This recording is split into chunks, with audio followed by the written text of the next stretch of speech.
राधे राधे राधे मन लगाना राधे राधे साधना है, लेकिन कृष्णमय मन हो जाना प्रेम से मन बोलिए मनस राधे का। राधे राधे राधे राधे राधे।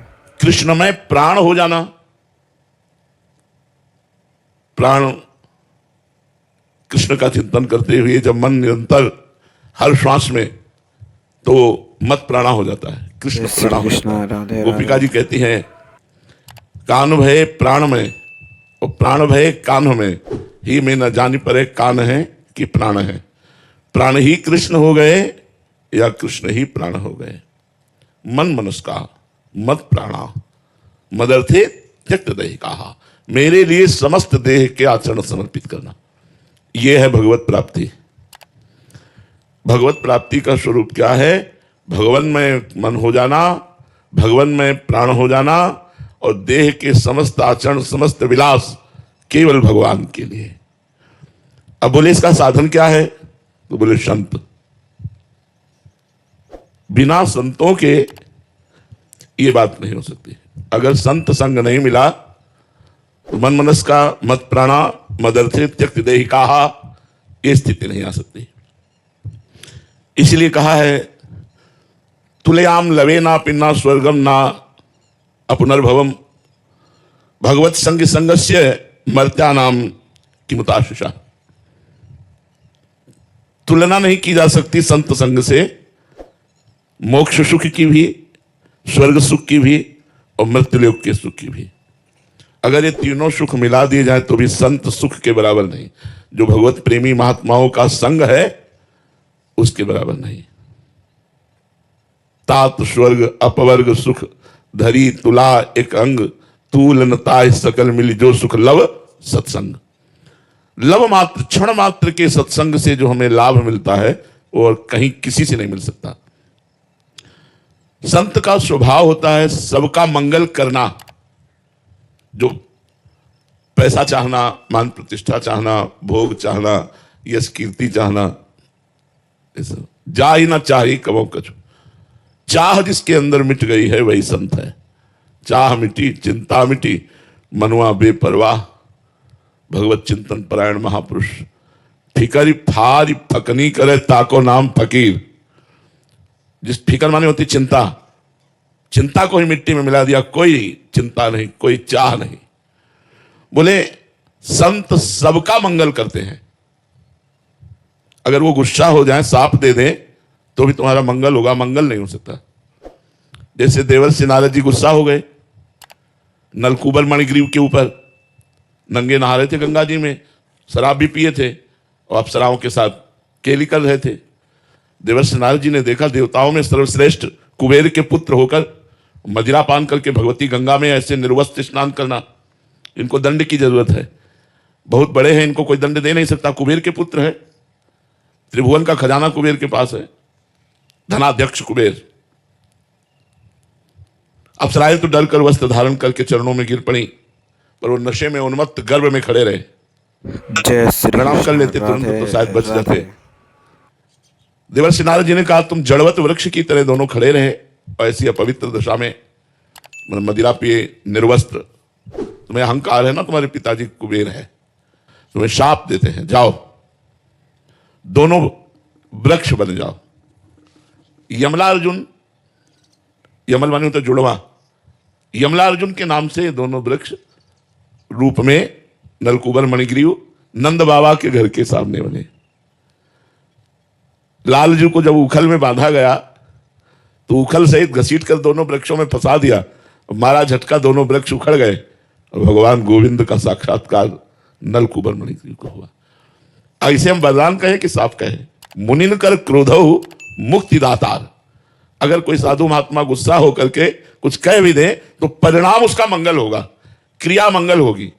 अब अमंगल क्रिया कहां कुबेर के पुत्र पेड़ बने खड़े, लेकिन परिणाम मंगल होगा, भगवान की उनको प्राप्ति हुई। तो संत का संग सबका मंगल करता है। केवल इतनी ही बात नहीं, संतों में भगवान के भजन से ऐसी शक्ति आ जाती है कि उनका संस्पर्श जिसको हो गया उसको मालूम भी नहीं चलेगा और उसको भगवत प्राप्ति हो जाएगी। इतनी बड़ी महिमा है। संस्पर्श दो प्रकार से होता है। एक होता है वाणी से, हमारी वाणी गई और आपके हृदय को छू गई, और एक होता दृष्टि संकल्प, हमारी दृष्टि गई और संकल्प बना, तो दोनों संस्पर्श से निश्चित भगवत प्राप्ति हो जाती है। संत का मिलना बड़ा दुर्लभ है। महत् संगस्तु दुर्लभो, देवर्षिनाथ जी ने कहा, महापुरुषों का संग मिलना बड़ा दुर्लभ है। संत को ना पहचान करके यदि हम उनकी सेवा, उनकी आज्ञा का पालन करें तो कल्याण हो जाएगा। अगर जय पहचान श्री कर करें कृष्ण, राधे तो बहुत जल्दी भगवत प्रेम की प्राप्ति हो जाएगी। बस संत की अवज्ञा ना करें, अवज्ञा माने उनका अनादर ना करें। भले तुम्हारी पहचान में नहीं आ रहे, किसी बात को देखकर, गुण दोष को देखकर उनका अनादर न करें। वो भगवान के पार्षद हैं। जिस समय कृपा उनकी उदय होगी तब आप पहचान पाओगे ये क्या है, नहीं तो बाहरी लक्षणों से पहचानना बड़ा कठिन हो सकता है। जब हम संत संग करते हैं तो हमारे सामने माया एक रचना रचती है, भोगों का प्रलोभन सामने रखती है और भक्ति भगवान को सामने रखती है। दोनों भगवान की प्रिया है। भक्ति प्रिय माधवा, मायापति मम माया दुर्तया। भगवान मायापति भी है और भक्तिपति भी है। भक्ति भगवान को सामने रखती है और माया भोगों को सामने रखती है। जब बड़े भाग्य से हमें संत संग मिलता है तो पता चलता है कि हमारे जीवन का लक्ष्य जय भगवान श्री है, कृष्ण, राधे भोग नहीं। राधे। पर अनेक जन्मों से इतना आकर्षण भोगों का है कि भगवान अच्छे नहीं लगते और भोग अच्छे लगते हैं।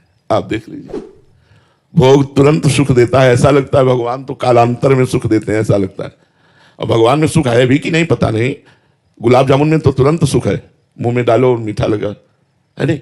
इतना भुलावा माया का है कि हम भक्ति मार्ग में चलने की कोशिश करते भी हैं तो हम भोगों को लेके, भोगों के त्याग के बिना आध्यात्मिक उन्नति नहीं होती। हमारी भूल ये होती कि भगवान भी मिल जाए और चकाचक भोग भी भोगने को मिले, ऐसा नहीं हो सकता। प्रेम गली अति साकरी तामे दो ना समाये। तो संत दर्शन से, संत कृपा से हमें पहले यह विश्वास हो जाना चाहिए कि मैं भगवान का कृपा पात्र बन चुका हूं। अब मैं भा भरोस हनुमंता, बिनु हरि कृपा मिले नहीं।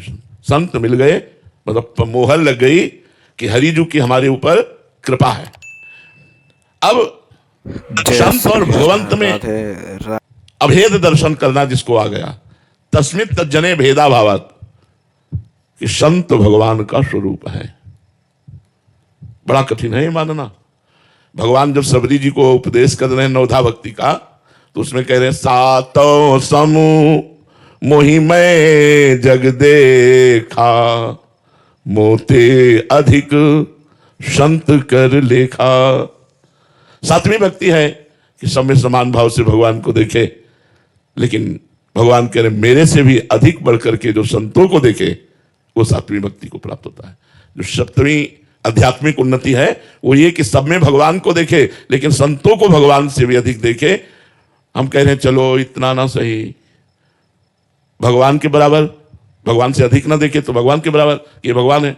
चलो इतना भी ना सही तो ये भगवान के हैं। इतना तो हम मान ही सकते हैं यार कि ये भगवान के जन हैं। तो जैसे हम भगवान की हर वस्तु का आदर करते हैं, प्रसाद है, प्रसादी वस्त्र है, फूल है, माला है, तुलसी है, चरणामृत है, आदर भगवान का, ऐसे हम संत का यदि आदर करें, उनका अनादर ना करें तो हमारा लोक परलोक दोनों बन जाए, दोनों मंगल हो जाए। भगवान में, भक्ति में, भक्त में बिल्कुल अंतर नहीं है। जो गुरु और इष्ट में अंतर रखता है वो कभी भगवान को प्राप्त नहीं हो सकता है। डर है कुसंग का कि अगर सत्संग अपना इतना प्रभाव डालता है तो कुसंग भी अपना प्रभाव डालता है। हम लोग सत्संग तो 30 मिनट 40 मिनट किए, लेकिन जो कुसंग है वो हमारा बहुत ज्यादा है। और आजकल तो मोबाइल का बहुत बड़ा कुसंग है और बहुत बड़ा सत्संग है, दोनों बात है। अगर आप अच्छे अच्छे संत महापुरुषों की वाणी सर्च करके सुनना चाहें तो मोबाइल देवता सुना देंगे, और आप गलत गलत बातें देखना चाहें तो गलत दिखा देंगे। हमारा मन ज्यादा गलत देखना, गलत सुनना पसंद करता है, क्योंकि बहुत जन्मों से माया में लगा रहा है। व्यक्ति का कुसंग, मोबाइल का कुसंग, अगर हम अंदर से समझ करके और अपने को बचा ले जाएं तो संत संग का लाभ प्राप्त हो। संत संग किया और लाभ नहीं मिला, या तो वो संत नहीं है जिनका संग किया, और या फिर आपके जीवन में कुसंग है, बाहरी कुसंग, आंतरिक कुसंग, दोनों कुसंगों का यदि त्याग कर दे तो संत संग से लौकिक पारलौकिक दोनों सिद्धियां प्राप्त हो जाती है, लौकिक भी और पारलौकिक भी प्राप्त हो जाती है। संतों को कल्पतरु